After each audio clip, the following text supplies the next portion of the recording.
अस्सलाम वालेकुम, कैसे हैं आप सब। तो आज हम स्टार्ट करने जा रहे हैं एक्सरसाइज 4A का क्वेश्चन नंबर 4।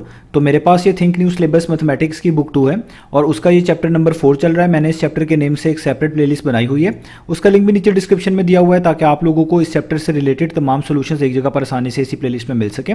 इसके अलावा आपको डिस्क्रिप्शन में मेरे सोशल अकाउंट्स के लिंक यानी मेरे फेसबुक प्रोफाइल, मेरे इंस्टाग्राम प्रोफाइल और मेरा ईमेल आईडी भी मिल जाएगा। आप इन्हीं अकाउंट्स के थ्रू अपने क्वेश्चंस को, सजेशंस को मुझ तक भी पहुंचा सकते हैं। तो आइए स्टार्ट करते हैं क्वेश्चन नंबर 4 को। हम इसकी स्टेटमेंट को रीड करते हैं, समझते हैं, फिर ए पार्ट से स्टार्ट लेंगे। तो यहां पे लिखा हुआ है simplify each of the following expressions. तो आपको कहा जा रहा है क्वेश्चन नंबर 4 के डिफरेंट पार्ट्स में आपको डिफरेंट अलजेब्रिक एक्सप्रेशंस दी गई हैं, आपने इन तमाम एक्सप्रेशंस को सिंप्लीफाई करके दिखाना है। सिंप्लीफाई का मीनिंग होता है चीजों को सिंपलर टर्म्स में एक्सप्रेस करना। तो अगर आपको कोई भी अलजेब्रिक एक्सप्रेशंस आए जिसको आपको सिंप्लीफाई करना हो तो इसका मतलब यही लिया जाएगा कि उस अलजेब्रिक एक्सप्रेशंस में अगर कहीं पे ब्रैकेट्स आ रही हैं तो आपने उनको ओपन करना होगा। अगर कोई terms add, subtract, multiply, divide हो सकती हैं उनको आपने फर्दर सॉल्व करना होगा। इसी तरीके से टोटली आपकी अलजेब्रिक एक्सप्रेशन सिंप्लीफाई हो पाएगी। तो आइए स्टार्ट लेते हैं हम सबसे पहले इसके पार्ट नंबर ए से। तो पार्ट नंबर ए में हमारे पास जो अलजेब्रिक एक्सप्रेशन मेंशन्ड है उसमें लिखा हुआ है 5x और ये मल्टीप्लाई हो रहा है राउंड ब्रैकेट के साथ जिसमें लिखा हुआ है y plus 6z round bracket close. आगे लिखा हुआ है नेगेटिव 2x और वो भी एक राउंड ब्रैकेट के साथ मल्टीप्लाई हो रहा है जिसमें लिखा हुआ है 2y प्लस 10z। तो ये चीज़ मैं आपको बता चुका हूं कि जब भी आपने किसी भी अलजेब्रिक एक्सप्रेशन को सिंप्लीफाई करना है तो सबसे पहले आपने राउंड ब्रैकेट्स के इनसाइड सिंप्लीफाई करना होता है, राउंड ब्रैकेट्स को सबसे पहले मैनेज करना होता है, उसके बाद बाकी तमाम चीज़ें आती हैं। तो यहाँ पर दो राउंड ब्रैकेट्स आ रही हैं, एक यहाँ पर और एक यहाँ पर। दोनों राउंड ब्रैकेट्स में आप देख सकते हैं ऐसी टर्म्स मेंशन है जो कि आपस में ऐड सब्ट्रैक्ट नहीं हो सकती क्योंकि वो लाइक टर्म्स नहीं है। जैसे पहली ब्रैकेट में y है और 6z है, दोनों में सेम वेरिएबल नहीं है, ऐड नहीं हो सकती। ये भी दोनों टर्म्स आप देखें, एक टर्म में y है, एक टर्म में z है, दोनों आप देखें सेम वेरिएबल नहीं है, ये भी ऐड नहीं हो सकती। तो जब ऐड नहीं हो सकती तो आपको ब्रैकेट्स को ओपन करना पड़ेगा। तो ब्रैकेट्स को ओपन करने का मतलब यही होता है कि जो भी राउंड ब्रैकेट के साथ चीज मल्टीप्लाई हो रही होगी आप उसको अंदर लिखी हुई तमाम टर्म्स के साथ मल्टीप्लाई कर देंगे। इस तरीके से ब्रैकेट्स ओपन होंगी और सिंप्लीफिकेशन का प्रोसेस स्टार्ट हो पाएगा। तो आइए स्टार्ट करते हैं। तो देखिए पहली वाली ब्रैकेट में हटाने लगा हूं, तो जब मैं ये हटाऊंगा तो मुझे 5x को अंदर लिखी हुई हर टर्म के साथ मल्टीप्लाई करवाना पड़ेगा। यही ब्रैकेट्स ओपन करने का तरीका होता है। तो 5x को अगर आप y से मल्टीप्लाई करेंगे तो ये हो जाएगा 5xy और ये 5x पॉजिटिव है, याद रखिएगा इसके पीछे कोई साइन नहीं है तो पॉजिटिव कंसीडर कर रहे हैं। तो प्लस प्लस क्या होता है, प्लस आप यहां पे लिखें प्लस और 5x को जब पॉजिटिव 6z से मल्टीप्लाई कराएंगे तो प्लस प्लस तो प्लस आ चुका है। 5 6 टाइम्स कितना होता है, वो होता है 30 और x मल्टीप्लाई बाय z कितना हो जाएगा xz।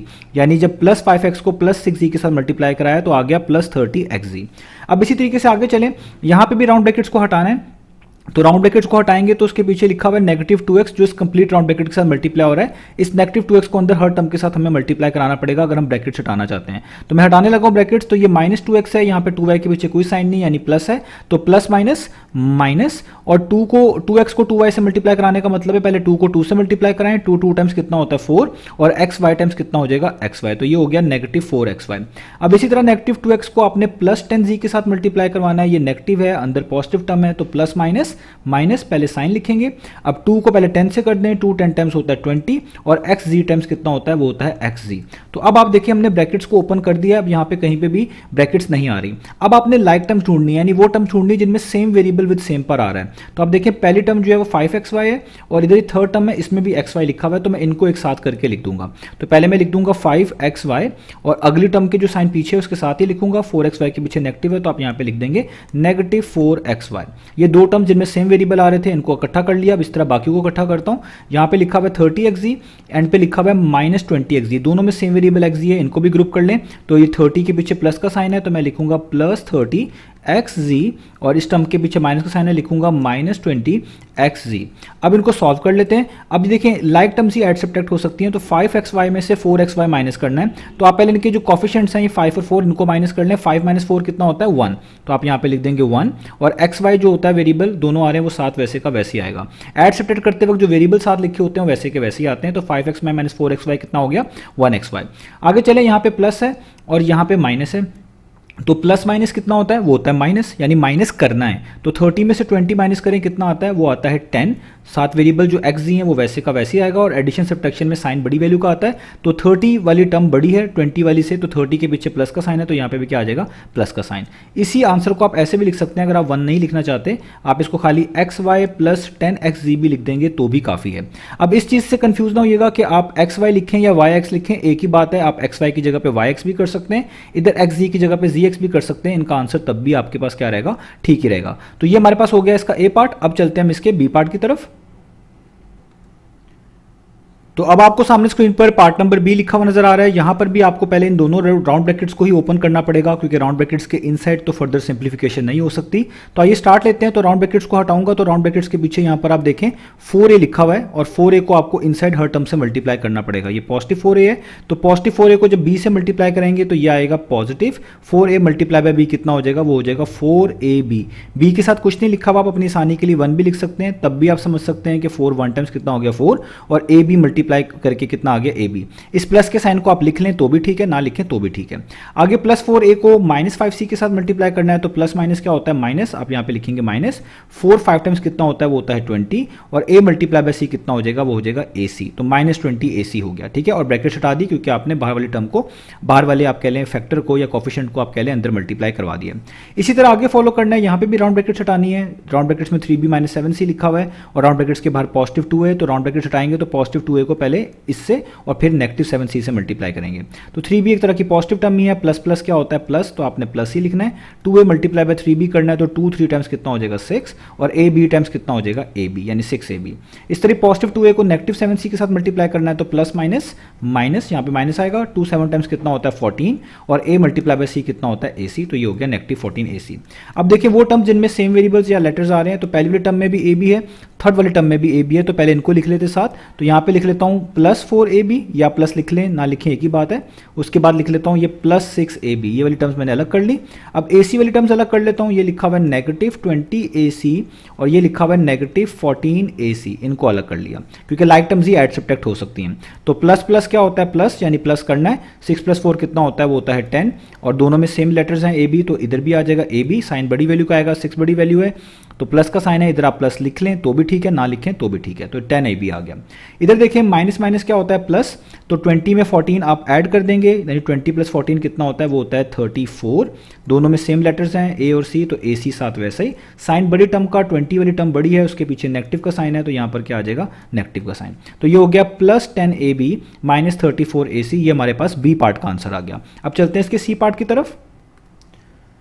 तो अब हम पार्ट नंबर सी कर लेते हैं। तो पार्ट नंबर सी भी आपको सामने स्क्रीन पे लिखा हुआ नजर आ रहा है। यहाँ पे भी आपको 2 राउंड ब्रैकेट्स मेंशन नजर आ रही हैं। राउंड ब्रैकेट्स के अंदर जो एक्सप्रेशन मेंशन है उनको फर्दर सॉल्व नहीं कर सकते, तो यहाँ पे भी आपको ब्रैकेट्स को रिमूव ही करना पड़ेगा। तो आइए पहले वाली राउंड ब्रैकेट को हटाते हैं। इसके लिए जो बाहर 7d लिखा हुआ है, जिसको आप पॉजिटिव 7d कह सकते हैं, उनको अंदर लिखी हुई तमाम टर्म्स के साथ मल्टीप्लाई कराना पड़ेगा। तो प्लस 7d को प्लस 3e के साथ मल्टीप्लाई करूंगा तो प्लस प्लस तो प्लस ही होता है। इस प्लस को आप लिख लें तो भी ठीक है, ना लिखें तो भी ठीक है।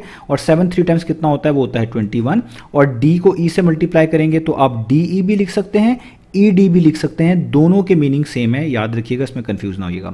आगे प्लस 7d को आपने राउंड ब्रैकेट हटाई है तो अंदर नेगेटिव 4f के साथ भी मल्टीप्लाई करवाना है। प्लस माइनस क्या होता है माइनस, 7 4 टाइम्स कितना होता है, वो होता है 28, और d और f को आप मल्टीप्लाई करके आप df भी लिख सकते हैं, एफ डी भी लिख सकते हैं, दोनों की मीनिंग सेम है, ठीक है।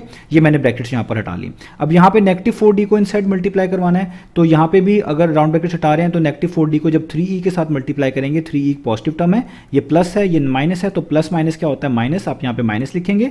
4 3 टाइम्स कितना होता है 12, और d मल्टीप्लाई बाय e कितना हो जाएगा de या ed, एक ही बात है, तो आप इस तरह भी इसको लिख सकते हैं। आगे माइनस 4d को नेगेटिव 2f से मल्टीप्लाई कराना है, तो माइनस माइनस कितना हो जाएगा, वो हो जाएगा प्लस। 4 2 टाइम्स कितना होता है 8, और d मल्टीप्लाई बाय f कितना हो जाएगा, आप df लिख दें या आप fd लिख दें, दोनों के मीनिंग आपके पास सेम ही है, ठीक है। अब यहाँ पर हम लिख लेते हैं वो टर्म जिनमें सेम लेटर्स मौजूद हैं उनको एक साथ कर लेते हैं। यहाँ पर भी ed है, यहाँ पर भी जो है ed है, तो यहाँ पे मैं लिख देता हूँ 21 ed, और ये नेगेटिव 12 ed है, इसके आगे लिख देता हूँ नेगेटिव 12 ed। आगे fd वाले टर्म्स को अलग करता हूँ, ये है नेगेटिव 28 fd, तो यहाँ पे लिख देता हूँ नेगेटिव 28 fd, और ये हमारे पास पॉजिटिव वाले टर्म है, ये लिख देता हूँ पॉजिटिव 8 fd। तो fd वाली टर्म्स अलग कर ली हैं और ed वाली टर्म्स अलग कर ली हैं। तो ये 21 ed प्लस का है, 12 जो है इसके पीछे माइनस है, ये माइनस वाली टर्म है, तो प्लस माइनस क्या होता है, वो होता है माइनस। इसका मतलब आपको माइनस करना है, तो आप 21 में से 12 को माइनस करेंगे, तो 21 माइनस 12 कितना होता है, वो होता है 9। अब आप इसके आगे ed लिख दें या de लिख दें, दोनों के मीनिंग सेम है। मैं दोनों इसलिए लिख रहा हूँ ताकि आप लोग कंफ्यूज ना हो, ये दोनों में से कोई भी आप लिख सकते हैं, ed या de। तो 21 ed माइनस 12 ed हो गया 9 de या 9 ed, ठीक है। आगे आप चलें, साइन इस पे बड़ी वैल्यू का आना चाहिए था, 21 बड़ी वैल्यू है तो 21 वाली, तो इसके पीछे प्लस है तो ये प्लस ही की है, लिख लें तो भी ठीक है, ना लिखें तो भी ठीक है। आगे चलें, यहाँ पे नेगेटिव है और यहाँ पर पॉजिटिव है, तो ये प्लस माइनस क्या होता है माइनस, यानी माइनस करना है। तो 28 में से 8 माइनस करेंगे क्या आएगा 28, सॉरी 28 में से 8 माइनस करेंगे क्या आएगा 20, तो यहाँ पे आ जाएगा 20। अब आगे एफ डी आप लिख दें, ठीक है, आप डी एफ भी लिख सकते हैं, एफ डी भी लिख सकते हैं, दोनों के मीनिंग सेम है। साइन बड़ी टर्म का आएगा, 28 वाली टर्म बड़ी है, इसके पीछे नेगेटिव का साइन है, तो यहाँ पर क्या आ जाएगा नेगेटिव का साइन। और इसी सोल्यूशन को आप इस तरह भी लिख सकते हैं 9 ई डी, डी ई की जगह पे, और डी एफ की जगह पे आप लिख सकते हैं एफ टी। ये दोनों बार बार इसलिए बता रहा हूँ कि काफ़ी कन्फ्यूजन कभी कभार स्टूडेंट्स को इन चीज़ों में भी आती है, तो इसलिए आपको मैंने दोनों बता दिए। तो ये हमारा सी पार्ट हो गया। अब चलते हैं इसके नेक्स्ट पार्ट की तरफ। तो अब हम इसका पार्ट नंबर डी स्टार्ट करते हैं। पार्ट नंबर डी में भी आपको सामने अलजेब्रिक एक्सप्रेशन एक लिखी हुई नजर आ रही है, यहाँ पे भी राउंड ब्रैकेट्स हैं, यहाँ पे भी राउंड ब्रैकेट्स हैं। इन राउंड ब्रैकेट्स को भी आपको ओपन करना पड़ेगा, इसका मतलब जो बाहर इनसे इस राउंड ब्रैकेट के साथ चीज़ें मल्टीप्लाई हो रही है उनको अंदर लिखी हुई तमाम टर्म्स के साथ आपको मल्टीप्लाई करना पड़ेगा। तो आइए स्टार्ट करते हैं। तो यहाँ पे नेगेटिव 3h लिखा हुआ है, इसको आपको 3k के साथ मल्टीप्लाई करना है अगर राउंड ब्रैकेट हटानी है। तो ये माइनस की टर्म है, 3k वाली पॉजिटिव की टर्म है, तो प्लस माइनस माइनस आपको यहाँ पे माइनस लिखना पड़ेगा। और 3 टाइम्स कितना हो जाएगा 9, और एच के टाइम्स कितना हो जाएगा वो हो जाएगा एच के, आप इसको के एच भी लिख सकते हैं। आगे नेगेटिव 3h को नेगेटिव 4m के साथ मल्टीप्लाई करना है, तो माइनस माइनस कितना हो जाएगा प्लस, और 3 मल्टीप्लाई बाय 4 कितना होता है वो होता है 12, और h मल्टीप्लाई बाय m कितना हो जाएगा HM, इसको आप MH भी लिख सकते हैं। आगे चलें, इधर भी राउंड ब्रैकेट हटानी है, तो इधर नेगेटिव 8h लिखा हुआ है, इसको इनसाइड मल्टीप्लाई कराना पड़ेगा। तो नेगेटिव 8h को पॉजिटिव 2k के साथ मल्टीप्लाई करेंगे, तो प्लस माइनस माइनस 8 2 टाइम्स 16, और h मल्टीप्लाई बाय k कितना हो जाएगा HK, ठीक है। आगे माइनस 8h को प्लस 3m के साथ मल्टीप्लाई कराना है, तो प्लस माइनस माइनस 8 3 टाइम्स कितना होता है आपके पास हो जाएगा 24, यहाँ पे 24 आ जाएगा, और h मल्टीप्लाई बाय m कितना हो जाएगा वो हो जाएगा HM। अब आप उन टर्म्स को अलग कर लें जिनमें सेम लेटर्स आ रहे हैं, तो यहाँ पे HK है, इस वाली टर्म में भी HK है, इनको अलग कर लेते हैं। ये हो जाएगा -9 HK, और ये है -16 HK, इनको अलग कर लिया। अब HM वाली टर्म्स को अलग कर लें, ये है +12 HM, ठीक है, और ये है -24 HM, ठीक है। इन टर्म्स को अलग कर लिया। पहले इन दो को सॉल्व कर लेते हैं। ये भी टर्म माइनस है, ये भी माइनस है, माइनस माइनस क्या होता है प्लस, यानी आपको प्लस करना है। तो आप पहले 16 में 9 ऐड कर दें, तो 16 + 9 कितना होता है 25, साथ एच के वैसे का वैसे ही, साइन बड़ी टर्म का, तो ये 16 वाली टर्म बड़ी है, तो इसके पीछे नेगेटिव का साइन है, तो यहाँ पे भी क्या आ जाएगा नेगेटिव का साइन। आगे चलें, यहाँ पे प्लस माइनस माइनस, एक टर्म पॉजिटिव एक नेगेटिव है, तो प्लस माइनस क्या होगा माइनस, यानी 24 में से आपने 12 माइनस करना है, तो कितना आएगा 12 ही आएगा। आगे एच एम साथ वैसे का वैसे ही आ जाएगा। साइन बड़ी टर्म का आएगा, बड़ी वैल्यू का आएगा, आप यूँ कह लें तो 24 बड़ी वैल्यू है 12 के मुताबिक, तो इसके पीछे माइनस है, तो यहाँ पे भी क्या आ जाएगा माइनस। तो ये हमने इसको फर्दर सिंप्लीफाई कर लिया। इससे आगे सिंप्लीफाई नहीं हो सकता क्योंकि दोनों के अंदर सेम आप कह लें वेरिएबल्स या लेटर्स मौजूद नहीं है। फर्दर अगर होते तो तब भी इनको फर्दर ऐड कर पाते। इसी आंसर को आप ऐसे भी लिख सकते हैं कि आप यहाँ पे लिख लें -25 एच के की जगह पर के एच और एच एम की जगह पर एम एच। दोनों तरीक़ों से आंसर ठीक है, ये आंसर भी ठीक है, ये आंसर भी ठीक है। तो उम्मीद है आपको ये वाला पार्ट भी समझ आ गया होगा। इंशाल्लाह नेक्स्ट वीडियो में मिलते हैं बाकी सॉल्यूशंस के साथ।